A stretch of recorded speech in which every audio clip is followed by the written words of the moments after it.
അപ്പോൾ നമുക്ക് ഇതിൻ്റെ ഉൾഭാഗങ്ങളൊക്കെ ഒന്ന് കാണിച്ചു കൊടുക്കല്ലേ നമ്മൾ പ്രേക്ഷകർക്ക് വേണ്ടി? തീർച്ചയായും. അപ്പോൾ നിങ്ങൾ നാട്ടുകാരൻ തന്നെ കാണിക്കട്ടെ. അതെ അതെ. നിങ്ങളിപ്പോൾ ഇവിടെ തുടങ്ങും സാർ. ഇത് വാർഡ്രോബാണ്, അലമാരിയാണ്. നമുക്ക് കാണുന്നതിന് കുഴപ്പമില്ല. നമുക്ക് ഗസ്റ്റിന് വേണ്ട പില്ലോയെ ഗൗണെല്ലാം, ഗൗൺ ഇപ്പോൾ നമ്മൾ ലോണ്ടറി കൊടുത്തിരിക്കുകയാണ്, അതെല്ലാം ഇതിനകത്തുണ്ടാവും. ബെഡ് സ്വിച്ച് ഇവിടെ തന്നെ ഉണ്ട് സാർ. ഇത് ഇവിടെ തന്നെ നമുക്ക് കംഫർട്ടബിളായിട്ട് ഇവിടെ തന്നെ ഇതിന് ഫിറ്റ് ചെയ്തിട്ടുണ്ട്. ഇതിലുണ്ട്. ഓക്കെ. അത് അടിയിൽ ഫ്യൂസ് ഓഫ് ചെയ്തിരിക്കും, മഴ ആയതുകൊണ്ട് ഓഫ് ചെയ്തിരിക്കുകയാണ്. പിന്നെ നമ്മുടെ സിങ്കാണിത്, വാഷിനുള്ള ഒരു ബ്യൂട്ടിഫുൾ മിററുണ്ട്, ഹാൻഡ് മിറർ, വാൾ മിറർ, ഒരു കട്ടൺ. ഇവിടെ നമ്മുടെ ടർക്കികളെല്ലാം ഇവിടെ സേഫായിട്ട് വെച്ചിട്ടുണ്ട്. ടവല്,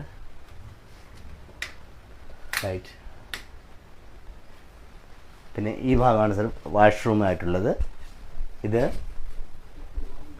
ഇത് ഷവറാണ്, എൻക്ലോസർ ഉണ്ട്, ഷവർ എൻക്ലോസറാണ് സർ. ഇത് ക്ലോസ് ചെയ്യാതെ ഇപ്പോൾ വെള്ളം ഒരിക്കലും പുറത്തേക്ക് വരില്ല. അതാണ് ഷവർ എൻക്ലോസറാണിത്. പിന്നെ ഈ ഭാഗത്തേക്ക് നമ്മുടെ വെസ്റ്റേൺ ക്ലോസറ്റ് ഇവിടെയാണ് ചെയ്തിരിക്കുന്നത്. എല്ലാ നിലക്കും ഒരു എന്താ പറയാ ആഡംബര ജീവിതം. അതെ, അതാണ് സാർ ഞാൻ നേരത്തെ പറഞ്ഞത്. ഒരു 3 സ്റ്റാർ ഹോട്ടലിൽ എല്ലാ ഫെസിലിറ്റീസും ഇതിനുണ്ട്, ഇൻക്ലൂഡഡ് ആണ്. അതെ അതെ, താങ്ക് യു സാർ.